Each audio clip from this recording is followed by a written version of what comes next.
I'm Valerie, 38 years old, and my life story reads like something from a soap opera. 7 years ago, my husband left me for my own sister after my mother-in-law convinced him she was stronger and better for their family legacy. I was broken, penniless, and alone. Now I'm back in Boston, wealthy and powerful, with a new husband who adores me. At the grand opening of our mansion, they walked in smiling, not knowing whose party they were attending until they saw who stood beside me. Sometimes karma arrives in the form of a second chance. If you're watching this right now, drop a comment telling me where you're from, hit like and subscribe if you've ever experienced betrayal and fought to rebuild your life. Stick around to see how I rose from the ashes of my old life to create something far more beautiful than what was taken from me. I grew up in a middle-class neighborhood in Boston, the responsible older sister who always did the right thing. My parents raised us with strong values about family loyalty and hard work. My sister Natalie was 4 years younger, and from the moment she was born, she was the beauty of the family. With her naturally blonde hair, bright blue eyes, and delicate features, she turned heads everywhere we went. I was the practical one with brown hair and an average appearance, the sister who made sure homework was done and curfews were met. Our relationship was complicated. I loved Natalie fiercely and felt protective of her even when her actions hurt me. She had a pattern of taking things that were mine, borrowing clothes without asking, using my makeup without replacing it, even dating a boy I'd admitted having a crush on in high school. Despite this, I always forgave her. Our parents praised me for being the mature one, while making excuses for Natalie's behavior. That's just how she is, they'd say. She needs more guidance. By 25, I had established myself at a promising marketing agency in Boston. I had my own apartment, a decent salary, and was building a reputation in the industry. That's when I met Eric at a charity gala my company was hosting. He was handsome in that polished old money way, perfectly tailored suit, confident smile, and an ease that came from never having to worry about finances. He was from one of Boston's elite families, heir to his father's investment firm. Our connection was immediate and intense. Despite our different backgrounds, conversation flowed easily between us. He seemed genuinely interested in my ideas and ambitions, asking thoughtful questions about my work and laughing at my jokes. When he asked for my number at the end of the evening, my heart skipped like a teenager's. Our courtship was a whirlwind. Eric took me to restaurants I could never afford on my own, surprised me with weekend trips to New York or the Berkshires, and introduced me to a world of privilege I'd only glimpsed from afar. I was dazzled but determined to remain grounded. I insisted on paying for dates occasionally, though my idea of splurging was a far cry from his. The first time I met Eric's mother, Diana, was 3 months into our relationship. She hosted a Sunday brunch at their family estate, a sprawling property in Beacon Hill with manicured gardens and antiques that had been in their family for generations. Diana Whitmore was elegance personified. Silver-streaked blonde hair swept into a perfect chignon, pearls gleaming at her throat, and a smile that never quite reached her eyes. "So you work in advertising," she said, making it sound like I sold vacuum cleaners door to door.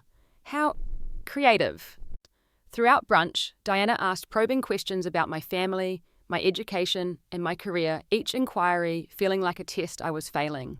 She spoke about their family traditions and connections with an emphasis that made it clear these were things I could never truly understand or belong to. Eric squeezed my hand reassuringly under the table, but I left feeling distinctly that Diana Whitmore had found me wanting. Despite these undercurrents, my relationship with Eric flourished. After a year of dating, he proposed during a sunset sail in Boston Harbor, presenting me with a diamond ring that had belonged to his grandmother. I was ecstatic, believing I had found my perfect partner, and that eventually his mother would warm to me. Wedding planning became a battleground. Diana had strong opinions about everything from the venue to the flowers to the guest list. I tried to accommodate her wishes while maintaining some aspects that felt authentic to me. Eric played peacemaker, often yielding to his mother's preferences to keep things simple.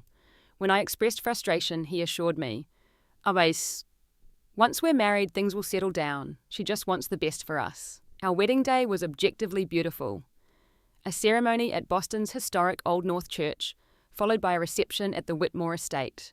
200 guests, many of whom I had never met, ate 5-course meals and danced to a 12-piece orchestra. Diana wore a pale blue dress that several guests mistook for white in photographs, and her toast to us mentioned Eric's bright future, but nothing about our life together. The first 2 years of marriage had happy moments amid growing tensions. We bought a brownstone in Back Bay with money from Eric's trust fund. I continued working at the marketing agency, though Diana frequently suggested it was unnecessary. The Whitmore women have always focused on family and philanthropy, she would say pointedly at family gatherings. I made sacrifices for Eric's career, declining a promotion that would have required more travel so I could attend business dinners and social events that were important for his networking.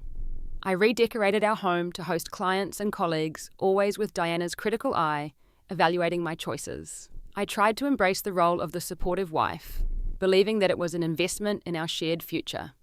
The subject of children arose frequently. Diana would comment at holiday dinners about how eager she was for grandchildren, how her friends were all enjoying their role as grandmothers. Month after month, I would feel the disappointment of another negative pregnancy test. Each time, Eric grew a little more distant and Diana's inquiries became more pointed. During this time, Natalie moved to Boston after another failed relationship in New York. She had drifted between jobs and boyfriends since college, never settling in one place for long. When she called asking for help, I immediately offered her our guest room while she got back on her feet. Eric was surprisingly supportive, even suggesting she might apply for an administrative position at his company. Natalie charmed everyone at Eric's office, quickly becoming popular with his colleagues and clients. More surprisingly, she and Diana formed an unexpected bond. I was initially pleased, thinking Diana was finally accepting my family as her own. I didn't realize I was watching the first act of a tragedy that would destroy the life I had built. The first signs that something was wrong appeared around our 3rd anniversary. Eric began working later, coming home after I was already asleep. His phone became a closely guarded possession, and he would step out of rooms to take calls. When I asked about these changes, he blamed work stress and an important new client. Meanwhile, Natalie had found her own apartment, but remained a constant presence in our lives. She had been promoted at Eric's company and seemed to be thriving. Diana began inviting Natalie to family events, sometimes forgetting to extend the invitation to me until Natalie mentioned it. More disturbing were the expensive gifts that began appearing in Natalie's possession. A designer handbag on sale that matched Diana's a cashmere sweater that wasn't quite Diana's colour. A weekend at the Whitmore family's vacation home on Cape Cod because it was sitting empty anyway. Diana's comparisons became more frequent and less subtle. Natalie has such youth and energy about her, doesn't she? She would say during family dinners. Or, it's remarkable how quickly Natalie has picked up on the investment business. Some people just have a natural affinity for these things. Each comment felt like a paper cut, minor in isolation, but painful in accumulation. For my 30th birthday, Eric planned a dinner at one of Boston's finest restaurants. Both our families attended, including Diana, who arrived carrying 2 gift bags. She presented the larger one to Natalie with great ceremony. I know it's not your birthday, dear, but I saw this and thought of you immediately. Inside was an exquisite silk scarf from Hermes that complemented Natalie's eyes perfectly. My gift, by comparison, was a generic silver picture frame. Later that evening, while retrieving my coat, I overheard Diana speaking to Eric in a hushed but urgent tone. "You married the wrong sister," she said plainly. "It's not too late to fix this mistake." I froze, waiting for Eric to defend me, to shut down this outrageous suggestion. Instead, there was a painful silence followed by, "Mom, please, not tonight." When I confronted Eric about it later that night, he dismissed my concerns. "She'd had too much wine," he said. "You know how she gets. Don't make it into something it's not." But something had shifted. I began noticing text messages from Natalie appearing on Eric's phone at odd hours. When I mentioned them, he said they were work-related or about plans for his parents' anniversary gift. The explanations were plausible, but a knot of anxiety began to grow in my stomach. After a year of trying to conceive without success, we finally consulted a fertility specialist. Tests revealed I had endometriosis, which made conception difficult, though not impossible. The doctor recommended treatments and possible IVF if necessary. I was hopeful, but Diana's reaction when Eric shared the news was devastating. "Well," she said during a family dinner, cutting her steak with precision, "I suppose some women aren't built for motherhood. The Whitmore line has never had fertility issues before." She glanced meaningfully at Natalie. "Strong genes matter in a family with our history." Eric changed the subject instead of defending me. That night, I cried in our bathroom with the shower running to mask the sound. When I came to bed, Eric was already asleep, or pretending to be. The distance between us grew. Eric spent more weekends at the office or on guys' trips. Our conversations became superficial, focused on schedules and household matters rather than dreams or feelings. When I tried to discuss our relationship, Eric would check his watch or remember an urgent email he needed to send. Natalie's presence in our lives became increasingly uncomfortable. She began dressing like me, even buying the same perfume I wore. At family gatherings, she would position herself next to Eric, laughing too loudly at his jokes, touching his arm when she spoke to him. When I entered a room where they were talking, they would often fall silent or abruptly change the subject. Most troubling were the whispered conversations between Diana and Natalie that stopped when I approached. They would exchange glances that made me feel like the outsider, despite being Eric's wife. Once I overheard Diana telling Natalie, "Patience, dear. Good things come to those who wait." My anxiety grew until it was a constant companion. I lost weight, had trouble sleeping, and found myself checking Eric's phone and email for evidence of what I feared but couldn't bring myself to name. When I expressed my concerns to Eric, he would sigh heavily as if I was being a burden. "You're being paranoid," what he would say. "Natalie is your sister. She would never do anything to hurt you, and neither would I." I wanted desperately to believe him. The alternative was too painful to contemplate. The breaking point came on a weekend when Eric was supposed to be at a business conference in Chicago. He had kissed me goodbye on Friday morning, suitcase in hand, promising to call that night from his hotel. The call never came. When I tried reaching him, my calls went straight to voicemail. By Saturday afternoon, worry had overcome my hesitation to seem like the paranoid wife. I called the conference center only to be told there was no financial services event happening that weekend. My hands shaking, I logged into our joint credit card account. There I found charges from the night before. A dinner for two at an intimate restaurant in Boston's North End, followed by a charge from a boutique hotel less than 10 miles from our home. My stomach turned to ice as the pieces clicked into place. I spent the rest of the weekend in a fog of disbelief and dread, waiting for Eric to return and trying to prepare myself for whatever came next. When he walked through the door Sunday evening, tan and relaxed, my voice was surprisingly steady as I asked, "How was Chicago, May? Productive?" He replied vaguely, setting down his suitcase. "Mostly meetings in conference rooms, nothing exciting." I placed the credit card statement on the kitchen counter. Interesting that Chicago looks so much like the North End these days, and that the Langham Hotel has changed its name to the Liberty Boutique Hotel. Eric's face went blank, then hardened into a mask I had never seen before. "We need to talk," he said, not bothering to deny anything. What followed was a clearly rehearsed speech about how we had grown apart and how he had tried to make it work. He claimed he had been unhappy for years, but stayed out of obligation and hoped things would improve. Each word felt like a physical blow, especially because they were delivered without emotion, as if he was discussing a business transaction rather than the dismantling of our life together. "I want a divorce," he concluded, looking at a point just past my shoulder. "Who is she?" I asked, though. In my heart, I already knew. "That's not important right now," he evaded. "What matters is that this isn't working for either of us." I suggested counseling, pleaded for a chance to fix whatever was broken. Eric's response was to move into our guest room and contact his lawyer the next morning. I was still reeling, unable to process that my marriage was ending, when I overheard Eric on the phone with Diana. "Yes, Mother, I told her," he was saying. "No, I didn't mention the other thing yet. One step at a time." His voice dropped, but I heard enough. Diana had known. Diana had orchestrated this. And the other thing could only mean one person. The confirmation came 2 weeks later. Eric had moved out, refusing all my attempts to communicate except through attorneys. I was alone in our home, surrounded by evidence of the life we had built when the doorbell rang. It was Diana, immaculately dressed as always, with an envelope in her manicured hands. "I thought you should hear it from family rather than through gossip," she said, her voice dripping with false concern as she stepped into the foyer uninvited. She informed me that Eric had found true love with someone who was more suited to the Whitmore family's position. Someone stronger, more fertile, better suited to carry on the family legacy. I stood frozen as she continued her calculated speech, each word precisely chosen to cut deeper than the last. "After all," Diana concluded with a thin smile, "blood will tell. We Whitmores have always valued strength and resilience in our family line. I'm sure you'll land on your feet. Some men find your type appealing." "My type," I echoed numbly. "Ordinary," she clarified. "There's nothing wrong with being ordinary, Valerie. It's just not what my son needs for his future. I realized my mistake not long after your wedding, but these things take time to correct properly." I stared at her, the full horror of her manipulation dawning on me.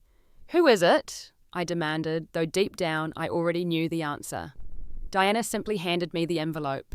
Inside were photos of Eric and Natalie together at the boutique hotel, clearly intimate and comfortable with each other. There was also an invitation to a dinner at the Whitmore estate that evening, the formal announcement of their relationship to the family to which I was being courtesy invited to avoid awkwardness in the future. The humiliation of that dinner remains one of the most painful memories of my life. I shouldn't have gone, but some masochistic part of me needed to see it with my own eyes. Natalie sat beside Eric at Diana's elegantly set dining table, wearing a dress I recognized from my own closet. When they announced their relationship to the assembled family members, Diana beamed with approval. Natalie has the spark the Whitmore women have always possessed, Diana declared, raising her glass in a toast. I'm delighted to finally welcome the daughter I always wanted. I broke down in tears before the main course was served, fleeing the house to the sound of Diana instructing the staff to please bring the sorbet course, as if nothing unusual had occurred. The divorce proceedings were brutal. Eric's lawyers portrayed me as emotionally unstable and financially irresponsible. Diana had apparently been documenting every argument, every tearful moment, every minor mistake I had made during our marriage. The prenuptial agreement I had signed without careful review, trusting Eric's assurance it was just a formality, left me with almost nothing from our years together. I was still fighting for basic support when I learned through a mutual friend that Natalie was pregnant. Just 2 months after the divorce filing, my sister was carrying the child I had desperately wanted with my husband. The news sent me into a spiral of depression so deep I began to contemplate ending my life. I couldn't imagine continuing in a world where such betrayal was possible, where I had been so thoroughly replaced and discarded. On my darkest night, sitting in the empty apartment I could barely afford after being forced to sell the brownstone, I received a call from my old college roommate, Michelle. She was calling by chance just to catch up after seeing a Facebook post about my divorce. Something in her warm, familiar voice broke through my despair. I found myself confessing everything: the betrayal, Diana's manipulation, Natalie's pregnancy, my suicidal thoughts. Get on a plane tomorrow, Michelle said firmly. Come stay with me in Chicago. Whatever you need, time, space, a shoulder to cry on, I'm here. But Valerie, this is not where your story ends. I won't let it be. That call saved my life in more ways than one. I arrived in Chicago with 2 suitcases and a shattered sense of self. Michelle's apartment became my refuge, a place to cry rage and eventually begin to heal. The first weeks were a blur of sleeping for hours, then waking to scroll mindlessly through social media, torturing myself with glimpses of Eric and Natalie's new life together. Their relationship was now public, celebrated in the society pages as a natural connection that couldn't be denied. No mention was made of me or the marriage that had been destroyed. Michelle eventually had to hide my phone after finding me at 3 a.m. sobbing over photos of Natalie's elaborate baby shower, hosted by Diana at the Whitmore estate. The decorations were identical to ideas I had once shared for my own future baby, ideas Diana had dismissed as tacky at the time. The final blow came in the form of a glossy society magazine that featured an interview with Diana about the upcoming Whitmore family expansion. She spoke effusively about Natalie being the perfect addition to our family, with her natural grace and understanding of tradition. When asked about Eric's previous marriage, Diana simply stated, "Sometimes young men make mistakes before finding their true path. Our family is stronger now than ever." I hit rock bottom the day of their wedding. 6 months after Eric had asked for a divorce, he married my sister in the same church where he and I had exchanged vows. I stayed in bed for 3 days, unable to eat or sleep, replaying every moment of my marriage, and wondering what signs I had missed, how I could have been so blind. On the 4th day, Michelle marched into my room, pulled open the curtains, and sat on the edge of my bed. "This has gone on long enough," she said, her voice gentle but firm. "You have 2 choices, Valerie. You can stay broken, letting them win every single day for the rest of your life. Or you can get even by succeeding, by building something so magnificent that when they finally see you again, they'll choke on their regret." Her words struck a chord. The thought of Diana, Eric, and Natalie seeing me, not as a victim, but as someone who had thrived without them, ignited a tiny spark inside me. That day I showered for the first time in a week, put on clean clothes, and began searching for jobs in Chicago. I started at the bottom, taking an entry-level position at a struggling tech startup that couldn't afford someone with my experience, but was desperate enough to hire me despite my fragile emotional state. I worked 80-hour weeks, partly because the company needed it, and partly because exhaustion was the only thing that quieted the endless loop of painful memories. The first sign that I might actually survive came 3 months later. The company was on the verge of losing a major potential client due to a poorly conceived marketing strategy. In a team meeting, I found myself speaking up, outlining a completely different approach based on my years of agency experience. The room fell silent when I finished. "That might actually work," said the CEO, looking at me as if seeing me for the first time. My strategy not only landed the client, but attracted attention from others in the industry. The small victory gave me a fragile sense of purpose. I wasn't just Eric's ex-wife or Natalie's betrayed sister. I was a marketing professional with valuable skills and insights. Through this client, I met Sophia Martinez, a successful angel investor known for mentoring women in business. After hearing my ideas during a presentation, she invited me to coffee. I expected a brief professional chat, but found myself telling her my whole story over the course of 3 hours. Unlike many who heard it, Sophia didn't offer pitying platitudes. "Channel your pain into ambition," she advised, her dark eyes intense. "I've been where you are, betrayed, discarded, underestimated. Use it. Let it fuel you. Success is the best revenge, but wealth and power are close seconds." Sophia became my mentor, teaching me about business strategy, investment principles, and the tech industry's inner workings. Under her guidance, I developed a proposal that pivoted the struggling startup toward a more profitable market segment. When the company attracted its first significant round of funding, I was granted a small equity stake in recognition of my contribution. My first bonus went entirely to self-improvement. Therapy twice a week to process my trauma, a personal trainer to help me reclaim my physical strength, and classes in financial literacy that Sophia insisted would serve me better than designer clothes or fancy vacations. The therapy was particularly transformative. My therapist helped me see that what had happened wasn't a reflection of my worth, but of the profound character flaws in the people who had betrayed me. "Your husband and sister didn't leave because you were lacking," she said during one breakthrough session. "They found each other because they recognized their own moral emptiness in each other." Slowly, I began reconstructing my identity. I changed my appearance, cutting my long brown hair into a sophisticated bob, investing in a wardrobe that projected confidence, rather than trying to fit into Diana's old money aesthetic. I took up kickboxing, unleashing my anger on punching bags rather than directing it inward. One evening, about a year after moving to Chicago, I realized I had gone an entire day without thinking about Eric or Natalie. That night, I wrote in my journal, maybe my life without them could actually be better than it ever was with them. It was the first glimmer of a truth that would eventually become my salvation. 2 years after arriving in Chicago, broken and defeated, I was promoted to marketing director at the now thriving tech company.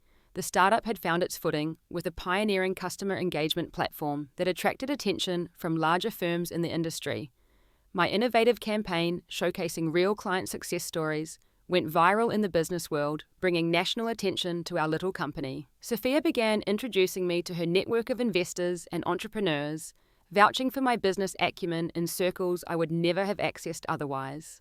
"You've got the rare combination of creativity and analytical thinking," she told me, "plus the resilience that comes from surviving disaster. That makes you valuable in ways these trust fund executives can never understand." And I'm scared. As the company's valuation soared, my small equity stake began to represent significant money.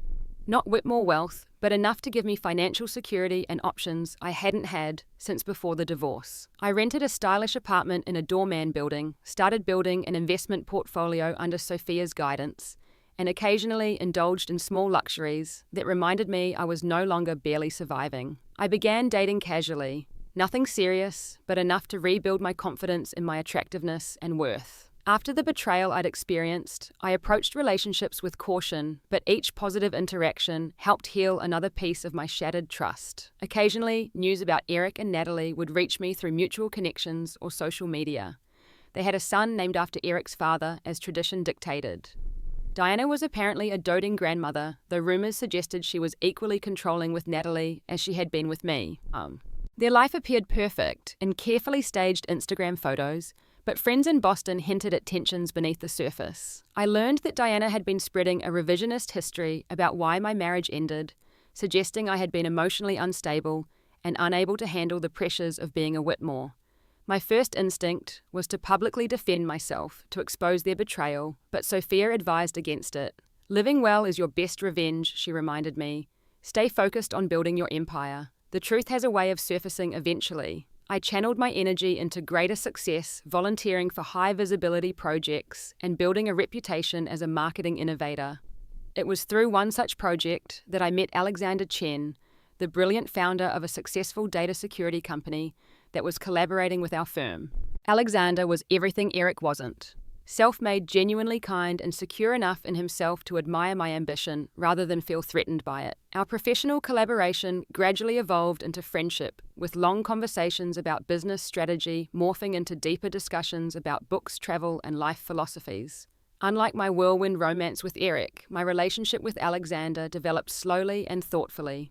He knew about my past, I had been upfront about it early on, and never rushed me or pressured me to trust before I was ready. When he finally kissed me after 6 months of friendship, it felt like coming home to a place I'd never actually been before, but somehow recognized. Alexander's family was refreshingly different from the Whitmores.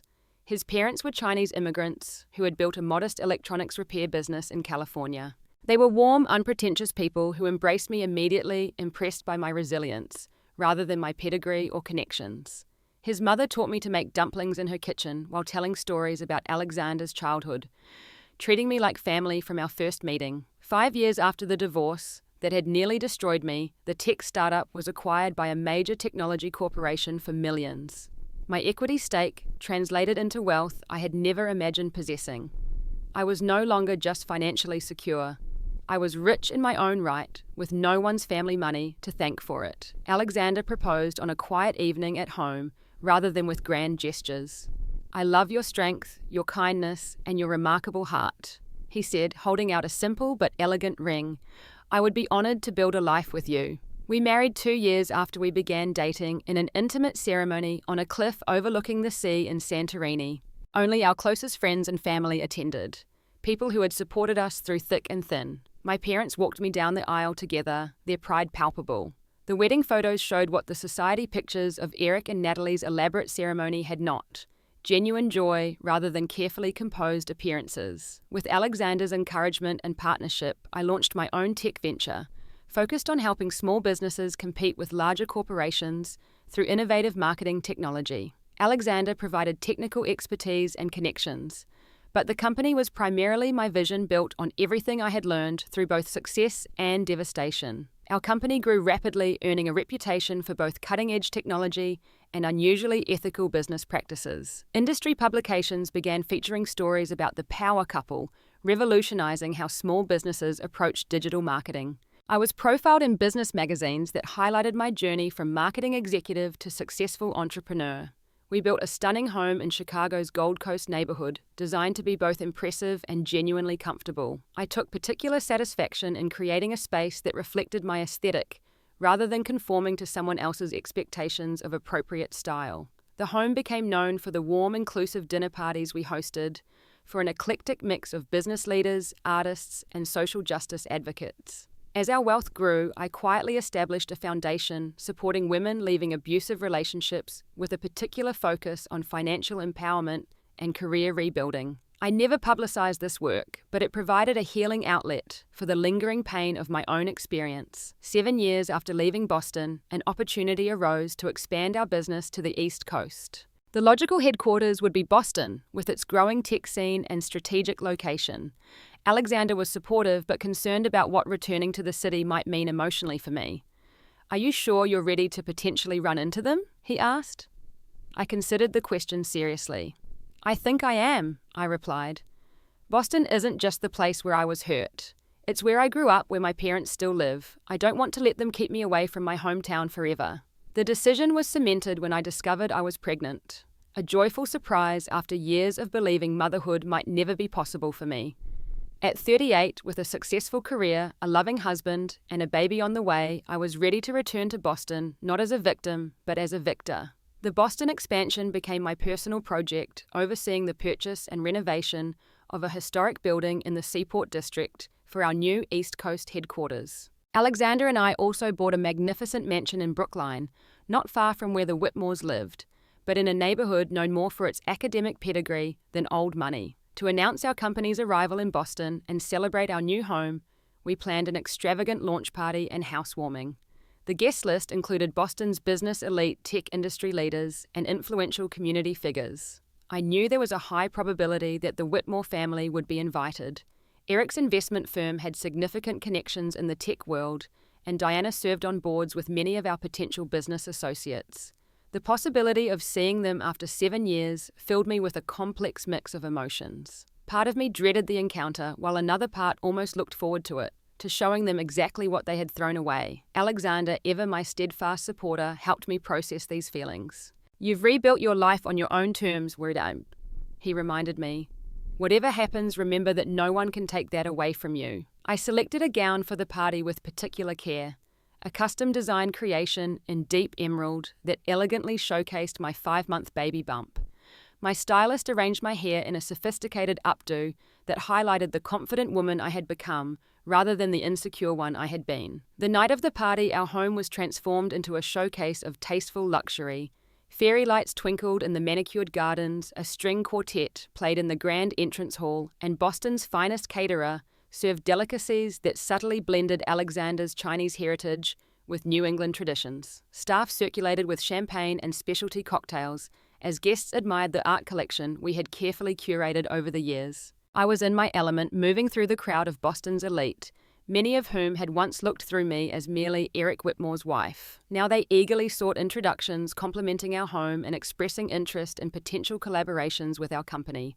Several mentioned having read about our success and innovative approach to business. 3 hours into the event, I was chatting with the dean of a prestigious business school when I sensed a shift in the atmosphere of the room. Looking up, I saw them at the entrance. Eric, Natalie, and Diana dressed impeccably and clearly not expecting to find me as the hostess. Diana recovered first, her social training kicking in as she pasted a smile on her face and moved toward me. "Valerie," she said, her voice pitched to carry just the right distance. "What a surprise!" Natalie stood slightly behind her, visibly uncomfortable in an expensive dress that somehow seemed trying too hard. She had aged in the 7 years since I'd seen her fine lines around her eyes, speaking to stress rather than laughter. Her gaze traveled from my face to my baby bump, a flash of naked envy crossing her features before she composed herself. Eric looked the most shaken. He had gained weight. His once-defined jawline softened his hair, thinning slightly at the temples. But it was the expression in his eyes that struck me most. A mixture of shock, regret, and something like fear as he took in my transformation and the obvious success surrounding me. "We had no idea this was your event," Diana continued smoothly. The invitation mentioned only the Chen Technology expansion celebration. I smiled with genuine warmth, surprising even myself with how little their presence affected me. "Yes, Chen Technology, my company with my husband Alexander." I gestured toward the other side of the room where Alexander was deep in conversation with the governor. "I'm sure you'll want to meet him." As if on cue, Alexander looked up, caught my eye, and made his way toward us. He knew exactly who these people were from the photos I had shown him and the stories I had shared during our relationship. The protective love in his eyes as he approached was worth more than any revenge I could have planned. "You must be the Whitmores," he said pleasantly, sliding his arm around my waist. "Valerie has mentioned you." I watched the color drain from their faces as recognition dawned. Alexander Chen wasn't just my husband. He was one of the most successful tech entrepreneurs in the country, a billionaire whose innovations had revolutionized data security and whose philanthropy was legendary in the tech world. His company had recently been featured on the cover of Forbes with the headline, "The Future of Tech Has a Conscience." Alexander Chen.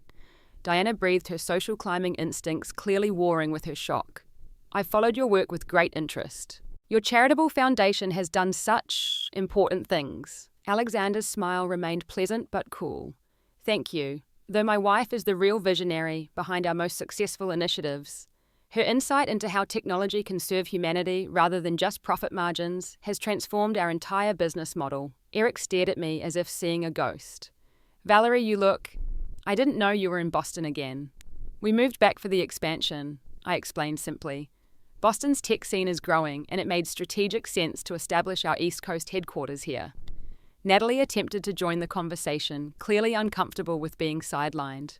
Your home is beautiful, she offered, her eyes darting around the room with barely concealed envy. Thank you, I replied. We wanted a place that reflected both our tastes and our values.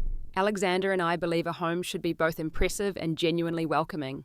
The subtle emphasis on both our tastes wasn't lost on any of them. Diana's lips thinned slightly, recognizing the implicit criticism of how she had dismissed my input in creating a home with Eric. As the conversation continued with painful politeness, I overheard snippets of gossip from nearby guests.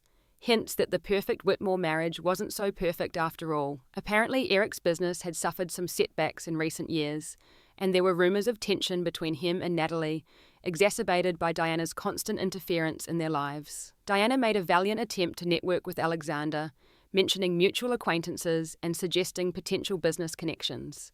He remained cordial but non-committal, his loyalty to me evident in every interaction. When Diana mentioned that Eric's firm might be interested in investing in our expansion, Alexander smoothly replied, "We're fully funded, but thank you for your interest." The most revealing moment came when a well-known photographer asked to take our picture for the society pages. As Alexander and I posed, his hand resting protectively on my pregnant belly, I caught Eric watching us with naked longing. Not for me specifically, but for the genuine partnership and happiness we so clearly shared. The evening reached its climax when Alexander took to the small stage we had set up for announcements.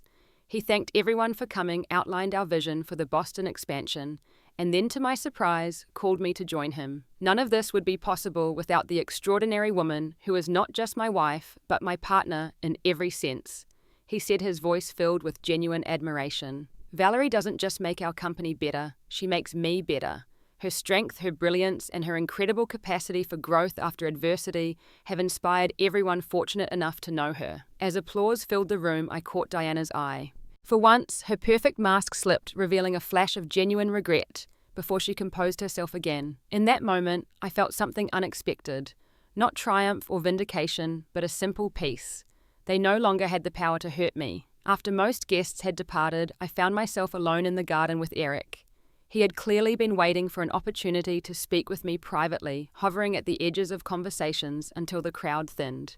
"Valerie," he began, his voice strained. "I don't even know what to say. Congratulations seems inadequate for all this." He gestured vaguely at the mansion, the evidence of my success. "Thank you," I replied simply. Life took an unexpected turn, but I'm grateful for where I've landed. Eric stared at his expensive shoes. "I made a terrible mistake, sir," he confessed abruptly. "The biggest mistake of my life." I waited, allowing the silence to stretch between us. This moment, his acknowledgement of what he had thrown away, had once been all I dreamed of. Now it felt almost anticlimactic. "My mother," he continued, the words coming in a rush now, "she manipulated everything. She convinced me that you weren't right for the family, that Natalie understood our world better, that our marriage was holding me back." He shook his head. "I was weak. I let her influence me when I should have stood by you. And now, I prompted when he trailed off. "Now I'm trapped," he admitted. "Natalie and I, we're not happy. We never have been, not really. We stay together for our son, and because admitting failure would mean facing my mother's disappointment again." I felt a surprising wave of compassion for Eric, who had never found the courage to break free from Diana's control. "I'm sorry you're unhappy," I said sincerely. "Everyone deserves a chance at real happiness." "You found it," he observed, looking toward the house where Alexander was chatting with the last few lingering guests. "He clearly adores you, and the baby," his voice caught. "I always regretted that we didn't have children. Life gives us different gifts than the ones we expect," I replied. "My path wasn't easy, but it brought me to where I was meant to be." Later that evening, I encountered Natalie in a quiet corner of the terrace. She looked nervous, twisting her wedding ring, my old engagement ring I noticed with a start, around her finger. "Val," she said, using the childhood nickname I hadn't heard in years. "Can we talk?" I nodded, taking a seat on a stone bench overlooking the illuminated garden. "I'm so sorry," she blurted, tears filling her eyes. "What I did to you, there's no excuse. I've regretted it every day." "Then why did you do it?" I asked the question that had haunted me for years, finally spoken aloud. Natalie wiped at her tears. Diana made it seem inevitable. She told me Eric was unhappy that their family needed someone who understood their world, that you were holding him back. She said I could give the Whitmores what they needed, that I had the right qualities you lacked. She took a shuddering breath. I was selfish and insecure. I'd always been jealous of you. Your focus, your drive, the way you built a real career while I drifted. Taking something of yours, it made me feel powerful for once. And now, I asked quietly, now I'm living in a beautiful prison, she confessed. And Diana criticizes everything I do. My parenting, my clothes, my charity work. Nothing is ever good enough. Eric resents me for not being you. Our son is the only good thing in my life, and I'm terrified Diana will control him too. Looking at my sister, really looking at her, I saw not the beautiful, carefree girl who had taken everything from me, but a broken woman trapped in a life that was slowly crushing her spirit. The realization was strangely healing. I don't need your regret, Natalie, I said gently. I've built a life I love with a man who truly sees and values me.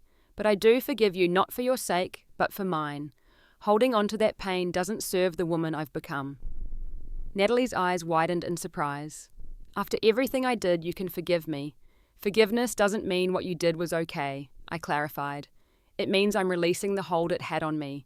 We'll never be close again. Too much has happened, but I don't wish you ill. 3 months later, our daughter Lily was born. A perfect, healthy baby with Alexander's dark eyes and my determined chin. Holding her in my arms, I experienced a joy I had once thought was forever denied to me. Alexander was an adoring father, endlessly patient and tender with our daughter in ways Eric, always seeking his mother's approval, could never have been. Alexander's family embraced their role as grandparents with enthusiasm, his mother moving in for a month to help with the baby and teach me traditional Chinese postpartum recipes. My own parents, thrilled to finally have a grandchild nearby, visited almost daily, bringing home-cooked meals and boundless love. This was family as it should be. Supportive, loving, allowing each member to be their authentic self without conditions or manipulation. Our home was filled with laughter and the comfortable chaos of a household centered on love rather than appearances. Our Boston office thrived quickly, establishing itself as an innovative force in the local tech scene. I found fulfillment in mentoring young women entrepreneurs, sharing the lessons of resilience I had learned through my own journey. My foundation expanded its work, providing not just financial support, but practical business training to women rebuilding their lives after trauma. 6 months after our encounter at the party, Diana reached out requesting a private meeting. Curious, rather than apprehensive, I agreed to meet her for tea at a neutral location. She arrived looking older than her years, her perfect facade showing cracks that hadn't been there before. I wanted to apologize, she said stiffly, clearly uncomfortable with the unfamiliar words. What I did to you was unforgivable. Why did you do it? I asked the same question I had posed to Natalie. Diana's answer revealed the brittle fear beneath her controlling exterior. The Whitmore name meant everything to me, she explained. I married into it, transformed myself to be worthy of it. When Eric chose you, someone who questioned our traditions, who had your own ideas about how things should be done, I panicked. I couldn't bear the thought of our family legacy being diluted or changed. And now, I prompted. Now I'm alone, she admitted.